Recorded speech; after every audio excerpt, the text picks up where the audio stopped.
A Christmas Miracle in Butzbach. It was during the Vietnam era.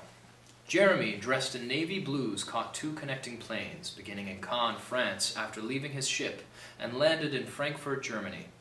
He spent several hours in Switzerland trying to connect with a second flight that would take him to his fiancée near Frankfurt. As he boarded the Frankfurt train, ready to depart the station without him, and he without time to purchase a ticket, he was fortunate to have double the ticket price so he could continue to Butzbach. On Christmas Eve, the dim lights at the train stops cast eerie shadows through the empty stations as Jeremy imagined German soldiers in another war also trying to get home for Christmas. He nervously fingered the letter from Shirley, written over 2 weeks ago, telling him she would visit friends stationed with the army in Butzbach, Germany, during her college break from Hope College in Michigan, and would pray that he could get leave from his Navy ship stationed in Cannes, France, to connect for Christmas. While he answered that he would try, it wasn't until he boarded the first plane that he actually believed in her hopes. He had no way of knowing his try letter never reached her.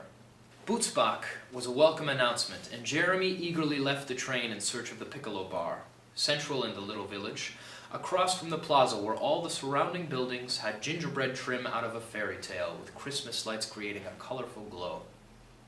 Once in the bar, U.S. Army men with too much to drink were ready to start trouble with the Navy, but stopped when they learned Jeremy was in search of an Army buddy. The barmaid took Jeremy up the 3 flights of stairs to the rooms off the open stairway where his friends lived. Loud knocks revealed no one at home, and it was nearly midnight.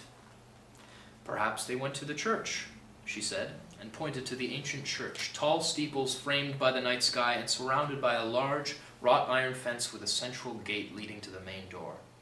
Jeremy started running. Inside the church, the midnight Christmas Eve service in German was not a distraction to Shirley. She never received an answer to her letter, but joined her friends anyway, and prayed non-stop during the Christmas Eve service for God's will, with her in full acceptance, and also that she would see Jeremy. As the midnight bells rang clearly into the cold night air, large white flakes fell on the parishioners as they filed out of the large wooden doors into the courtyard. Having been seated near the rear of the church, Shirley and her friends were among the first to exit. Just as they approached the gate, a break in the clouds revealed a full moon turning the large snowflakes into diamonds. Shirley didn't notice. All she saw was a tall Navy man in the open gate, his white hat clearly visible in the moonlight. Shirley ran toward his arms with dark hair flying until he held her in his embrace, then swung her around in the thick, falling snow, overwhelmed with joy.